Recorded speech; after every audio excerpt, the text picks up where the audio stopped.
The Nigerian Stock Exchange held its Lagos Ibadan Branch Council Annual General Meeting at the Exchange House, Lagos.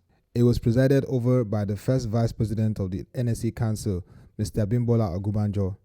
High point of the meeting was the re-election of all council members, coordinated by the Nigerian Stock Exchange CEO, Mr. Oscar Onyema. The following members are presented for re-election to the Lagos Ibadan Branch Council. 1. Mr. Abiodun Ogunbanjo. 2.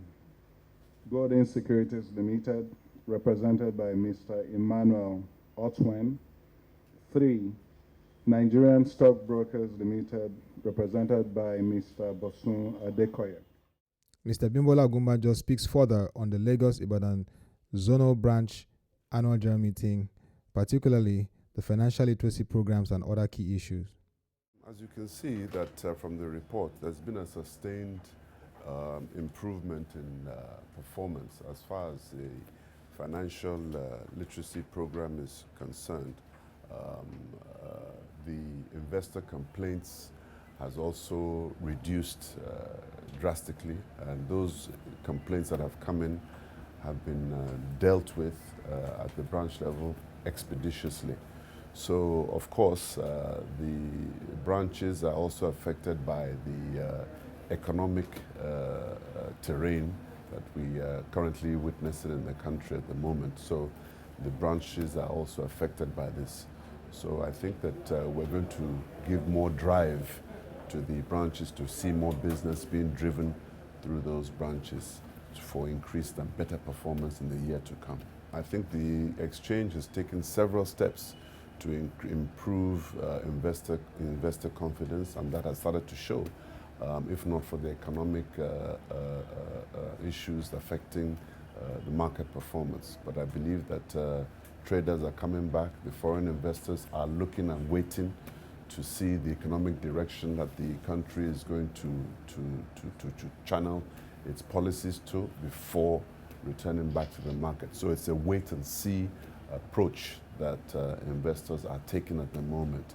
As you know, we're coming to the end of the year, so a lot of investors are waiting and obviously prioritizing where their investments are going to be channeled.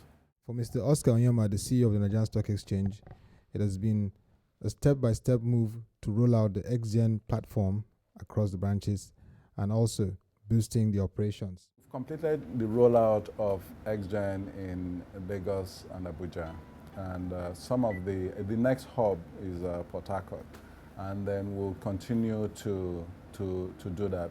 Now that doesn't mean that other branches are not able to hook into the central system. They're able to do that and they're able to trade.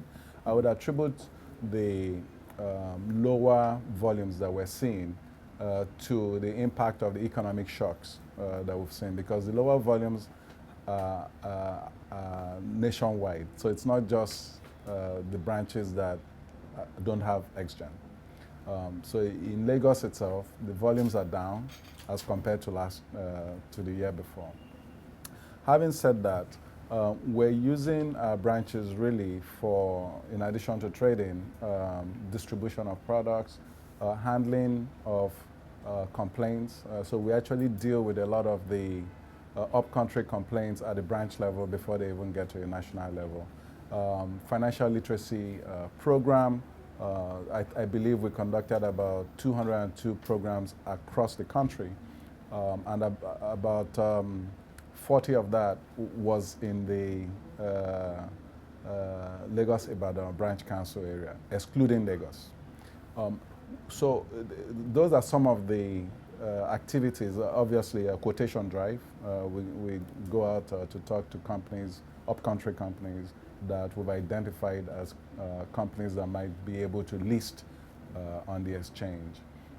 And then obviously managing relationships with the government as well, at the state level and at the national level for the Abuja branch. He also speaks further on why there's been low trading volumes across the branches.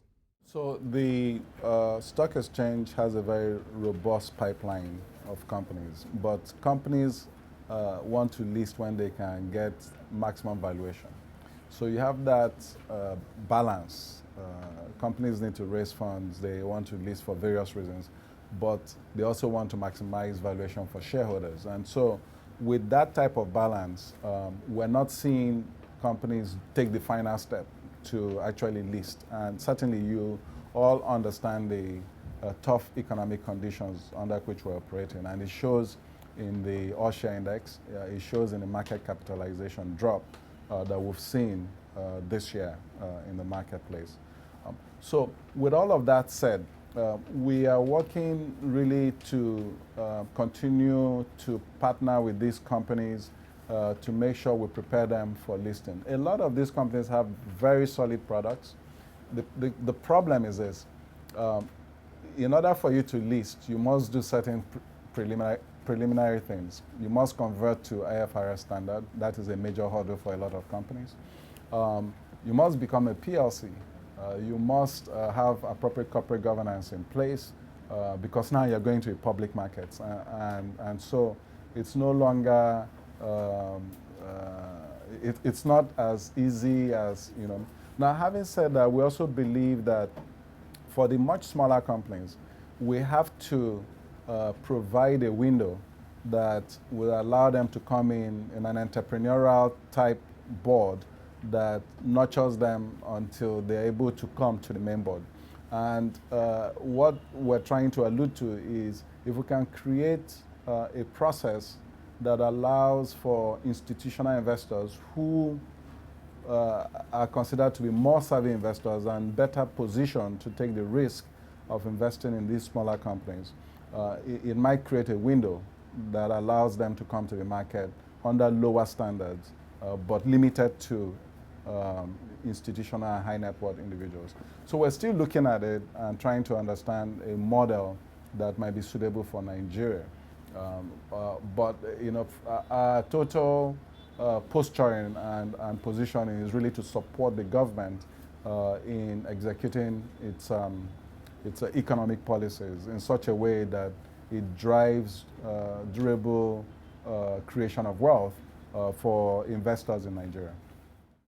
From all indications, policy and regulation will play a key role in galvanizing activities in the capital market alongside the branches. It is expected that the new cabinet will set in motion that policy that will boost investor confidence.